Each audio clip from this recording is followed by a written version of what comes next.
Flags. They're symbols of unity, right? A nation, a people, all under one banner. Well, what if I told you that for most of history, that was a complete lie? Especially when it came to the armies of ancient warlords. Forget patriotism, their flags were all about something much more personal and, frankly, a lot more intimidating. Let's travel back to ancient China, during the Three Kingdoms period.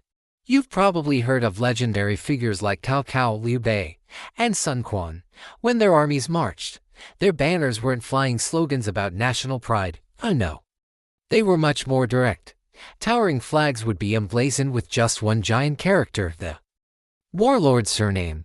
So you'd see a massive flag with Cao, another with Liu, and another with Sun. Why do this? It wasn't about representing a country. It was a personal branding exercise on a battlefield scale. This single character announced, "This army belongs to me. If you're fighting us, you're fighting Cao Cao himself." It was a powerful psychological tool for the soldiers. It built a cult of personality. They weren't fighting for some abstract concept of a nation. They were fighting for their leader, a man they could see, a man whose reputation was on the line.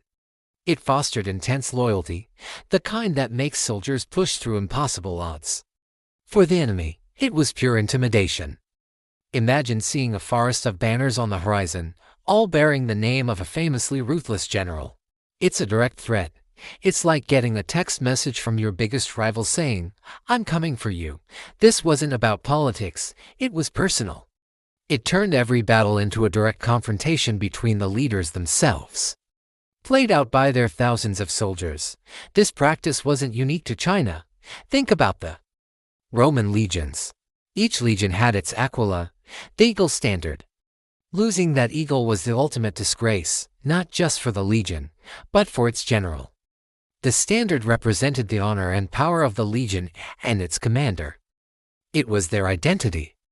When a legion marched, they followed the eagle, a symbol of Rome's might, yes, but more immediately, a symbol of their unit's pride and their general's authority. Even European feudal lords used personal heraldry. A knight's shield or a lord's banner wasn't about representing France or England. It was about representing the House of Neville or the House of Bourbon. It told you exactly who you were dealing with. Their coat of arms was their brand, their signature. It said, "We are here. We have wealth. We have power. And this land is under our protection or our wrath." So, the idea of a flag representing a unified, abstract nation is actually a pretty modern concept, becoming popular mainly in the last few hundred years with the rise of nation-states. Before that, flags were the ultimate declaration of personal power. They weren't whispering sweet nothings about unity. They were shouting the name of the man in charge. They were a warlord's personal letterhead, a mark of ownership, and a promise of what was to come: glory for his followers and doom for his enemies. So the next time you see a historical movie with armies clashing under colorful banners, look closer. That flag probably isn't saying "for the motherland." It is far more likely to be screaming the name of the guy who paid for it all. The flag wasn't about a country, it was about the king.